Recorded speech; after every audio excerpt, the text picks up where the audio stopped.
இந்த லைவில் பேசுபவர்கள் எல்லாரும் உங்கள் அளவில் பேச ஐயோ ஐயோ இல்லைம்மா இல்லைம்மா உங்களை பேச முடியாது. நான் ஏதோ எனக்கு தெரிந்த அழகான வரிகள் கொடுத்தேன். பிடித்திருந்தால் ஏற்றுக்கொள்ளுங்கள். ஓகே ஓகே சிலம்பு ஓகே சிலம்பு.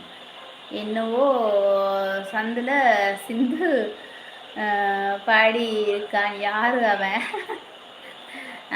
அவனை போட்டு அடி பின்ற அளவில் அவங்க வீடு சைடும் சரி எங்கள் வீடு சைடும் சரி எங்களோட காசின் பிரதர்ஸ் இவர்லேருந்து அவங்க அண்ணாங்கள்லேருந்து அவங்க நல்ல ஃபேமிலி. அவங்க லோயரோ அவங்களோட ஃபேமிலியில் லோயர் போலீஸ் எல்லாமே இருக்கிறாங்க. அவங்க அப்பாவே ஒரு ரேதவன் சரியா எல்லாமே இருக்கிறாங்க. இருந்தாலுமே அவங்க எல்லாருமே சேர்ந்து எதுக்கு எதா பண்ணிட்டாங்க. எப்படி இப்படி பண்ணினேன் அப்படின்னு சொல்லி இதெல்லாம் உனக்கு பண்ணுறதுக்கு எவ்வளோ ஒரு துணிவு வந்துச்சு கேட்கவே மாட்டேன். எனக்கு ஆனால் சரியான கவலையாக இருந்துச்சு.